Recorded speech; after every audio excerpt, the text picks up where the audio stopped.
simple stuff. Yeah, it gets 14 cans of troll away spray, 2 Bolivian army sling shooters, a Dayglow troll waders, troll ninja nimchucks, he calls them, slime-proof troll gloves, chopped troll bait, 14 no troll strips, trolling motor, and a giant album with every troll love song ever written.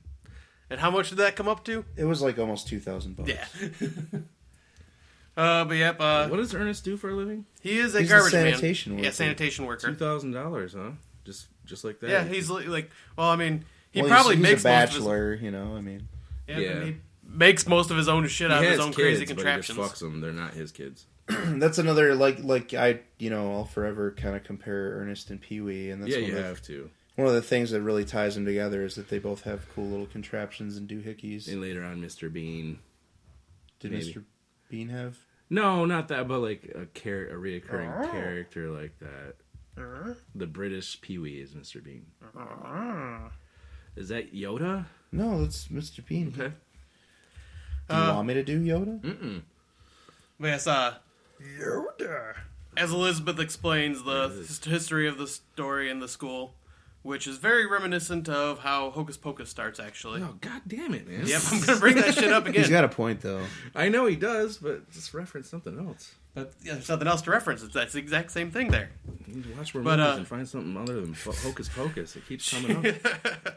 She explains the curse was that Phineas's descendants would get dumber and dumber and dumber as time went on. And that's when we get introduced to Ernest, who is, of course, just a complete moron. But at the same time, just Ernest. But yeah, he follows a trash compactor, fucking almost gets crushed, and then does his, thinks he outsmarted his own machine and does his whole and it starts back up again. But yeah, a lot of Ernest tropes. But what was it? Yeah, then the kids end up having this haunted house that they build that these ugly looking bullies show up and destroy. Did you not watch Ernest as a child? Yeah, I did. Did Ernest you Goes to enjoy Camp. it? I saw Ernest Goes to Jail in the theaters, and I loved Ernest Goes to Camp. So you liked Ernest when you were a kid, but Lyle you don't Alzado like it is now? It doesn't hold Fucking up. John Vernon is in Ernest Goes to Camp, God damn it. So He Lyle Alzado is too. So? Well, he's dead. So's John Vernon. And so is Jim So's Varney. Jim Varney.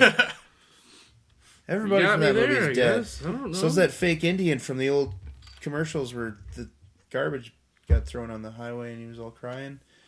He was the guy that was in Ernest Goes to Camp.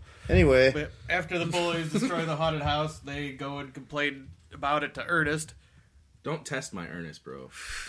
I was a fan at one point. Ernest offers to help them find a nice tree to build a tree house in. You gotta get the high ground. Yep, gotta get the high ground. when he That's tells- when he goes in his multiple Yeah, the- personality mode. Botswanians versus the Ottomans segment. I fucking love Dude, that I laughed whole... my ass off during that scene. That We whole are the little- Ottomans! Rah!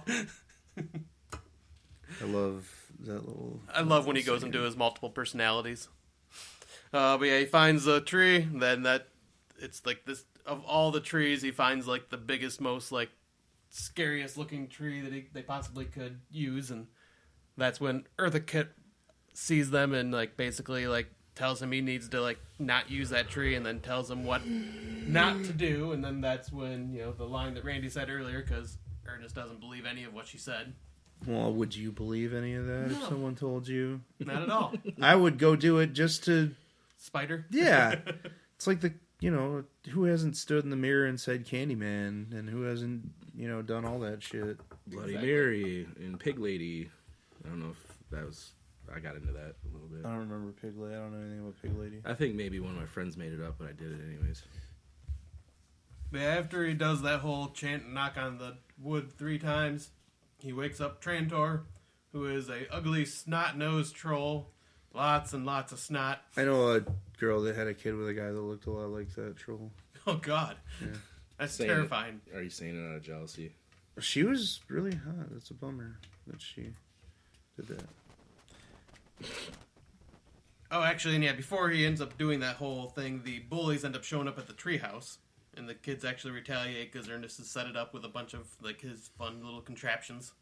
Pizza throwing device, which dumb trivia here, but the pizzas were actually remnants from when Teenage Mutant Ninja Turtles 2 Secret of the Ooze was filmed, so they used those pizzas again. I was gonna say the pizza launcher. That's an old Turtles. Like if you had the turtle van, that was one of the weapons on the turtle van. Yep, I still have that actually, that van.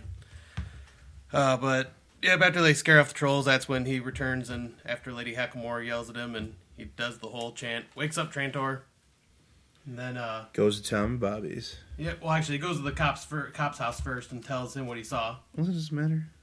But then yeah, of course no one believes him, so he runs. Yeah, and that's when you see like the troll ends up capturing their one friend, turns him into the wooden statue and places it in the tree, and that's when you see like the little like Brussels sprouts, as Ernest would call them later, that start growing on the tree. Troll legs. Yep, and then he runs to Lady Hackamore, tells her what he did. She pulls out a book, and then finds a way to defeat the troll. And she says you need the heart of a child and a mother's care.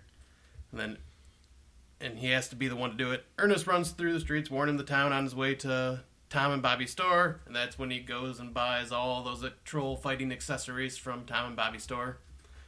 And see the kids go back to the tree, and they see that their friend Joey had been placed in the tree as a statue, and the troll follows them back to Lady Hackamore's place. I thought you weren't going to do the Cliff Notes. There's certain parts I just want to talk about, but yeah, and they captures another kid skateboarding, and then they The scene where he's in the drugstore where the cashier is like freaking out because the troll's behind him. yeah. I feel like that's a little nod to Killer Clowns, the scene where the clown is in the drugstore Oh yeah. and the cashier freaks out. I don't know if it is or not, but it kind of feels like that to me. Yeah, but then you find out that the troll needs 4 more kids to do his little summoning thing of waking his brethren. Grow, my children, grow. You need to do the rest of the podcast like this. Trantor voice? Yeah, Trantor voice. Mm. And then they get back. The kids go their separate ways. They can't fucking catch you on time. The kids go their separate ways, and Elizabeth is back home, and her parents are leaving, and she's like, I don't want to go anywhere, so she goes and lays down, and that's when Trantor's like laying in bed with her, which if I was a little child and turned around and seen that troll, I would shit myself. And he ends up capturing her. It looks like a big It old dick. does look... Sorry, Scott. That's but alright. I'm just trying to find my place again. You can carefully transport your giant glass dildo. What the fuck is that? There's That's nothing. the elbow. Yeah, for... but I guess. Okay. Yeah, then the troll starts following Kenny and speaking in Elizabeth's voice, trying to lure him. Kenny! Yep, Kenny! Which, that's another creepy thing that the troll can do, is mimic, like, the voices, especially when he's talking in Elizabeth's voice. That's just kind of creepy.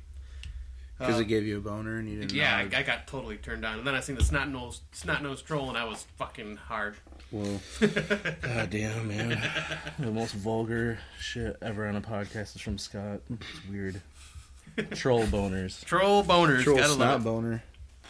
Yep, just keeps going through. Troll captures a couple more kids. Ernest goes back to Lady Hackamore's place, and they realize there is a missing page that they read, and says that the trolls are weak to Miak! Miak is what he thinks it is, but M-I missing letter K, and he just automatically assumes Miak. Then it goes to the Halloween dance or Halloween costume party or whatever you want to call that, and the troll shows up there, captures one of the bullies, which is I think the 5th kid he needed, and that's when Ernest confronts him with the Miak. Miak. You didn't think I could find it, did you? Throws it. Can't do it. Throws it in his face. Does nothing, and then basically the troll kicks Ernest's ass, throws him into an ice cream machine. Troll runs over to charge him, and then the ice cream covering his hands. Troll runs away, and then that's when the kids figure out that it's the milk that's weakness. And yeah, that's when what's his dog's name? Rimshot. Rimshot. Yeah, rim job. Yeah, Rimshot gets turned into a statue, and Ernest gets That pissed. didn't make the final cut of the dog's character. He called him Rimjob because Rim job! Because the dog licks his ass when he's not raping kids. Oh, yeah, and one of my favorite scenes of the movie I forgot about was the truck scene where Rimshot's driving and he's in the back fighting the troll. Yeah, where he calls him booger lips. Yeah. Eat a bumper sandwich, booger lips. Yeah, I love that scene. But after he sees Rimshot's turned into a statue, Ernest gets pissed and heads towards the tree. It's personal. And he gets there while the kids are at the grocery store gathering all milk products they possibly can. Basically, What am I gonna do with a wooden dog? They get to the... Ernest gets to the tree, and then that's when the 5th statue is placed, and the pods are just growing large, and they start falling off the tree, and he tries to capture them. Captures a couple of them. A couple of them hit the ground, fall into the dirt, and start basically producing trolls out of the ground. Night of the Demon, or Demon Knight style. Yeah. Oh, yeah. Yeah, I didn't even think about that. Yeah, but then it's just a whole, like, giant battle scene between the townsfolk, because the townsfolk all show up That with the turns cops. into Nightbreed. Yeah, it literally does. And yet the trolls are just kicking everybody's asses. You get some trolls that swallow bullets and start hitting each other on the back and shooting the bullets. And Then the Monster Squad shows up with Yep. super soakers full of Miak. Yep, full of milk. And they have to kill all the trolls with a bunch of milk stuff. And while this is all going on, Trantor's hiding underneath the tree and He turns into Super Shredder. Yep, Super Shredder becomes indestructible. And he finally arises after the final troll was killed. He comes back. Not even milk can stop me now. Yep, because they try to use the milk on him, nothing happens. And Ken's, what were you were you even... I'm zoning out waiting for a moment where I can hit the effects. Maybe you should say something. About what? About the movie. Oh, yeah, it was great. that's like you've been quiet ever since you started bashing on Ernest. I'm not bashing him. I just think it's a creepy... If that guy really exists, it's... Well, yeah, I mean, who would let their kids pal around with the fucking weird, lonely fucking 40-something? Well, the movie that we're actually going to do, hopefully next week, Dark Knight of the Scarecrow, there's a guy, the guy that plays Dr. Giggles. Larry Drake. Larry Drake. He's the same guy as Ernest. Robert G. Durant. He's not like a character, like funny like Ernest, but he's the guy that everyone's like, he's hanging out with these kids. It's weird. They should have got him to play the retarded guy in The Stand instead of Dauber. Oh, that'd have been good. M-O-O-N, that Yeah. spells Dr. Giggles. All right. But yeah, the final confrontation between Ernest and Trantor happens, and Ernest realizes that the heart of a child is basically unconditional love, so he opens his arms wide with a dumb grin on his face and picks up the troll and gives him a hug and gives him a big old smooch, which is just fucking disgusting because you see the strings of snot connecting the two, and the whole Oh, yeah, he does that. But then after he kills the troll, or after he kisses the troll, and he dances with it, it dies, and then all the kids come back from being statues, and even Lady Hecklemore's sisters and brothers come back. Happy reunion, and Ernest is all sad because there's nothing under the tree for him. And then Rimshot appears, and he reunites with Rimshot, and that's the end of the movie. I give it a 5. You gave it a 5? Yeah. Lame. Dick. Randy, what would you give Someone's this? going to give this a 10. I know it. No way. It's not deserving of a absurd. 10, but No, but I'll give it a 7. That's 2 points from a fucking 5. It's not that big a deal. Well, 5's a failing grade and a 7's a C. I'd give Ernest Goes to Camp an 8. Ernest Goes to Camp. Ernest Goes to Camp It's his is... fucking first motion picture. And it was good. I'd probably give that in, It like, was heartfelt. It was... God, maybe I'd give Ernest Scared Stupid a 7.5 then. Because I would give Ernest Goes to Camp like a 7. Really? Yeah. This is the third Ernest movie? Fourth. Then Because jail. it was goes to jail, then saves Christmas. Okay.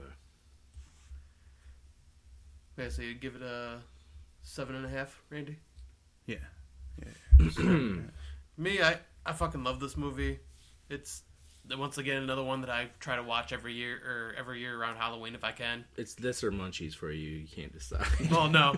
Well, Munchies is bad, but it's just like I said. That's just one of those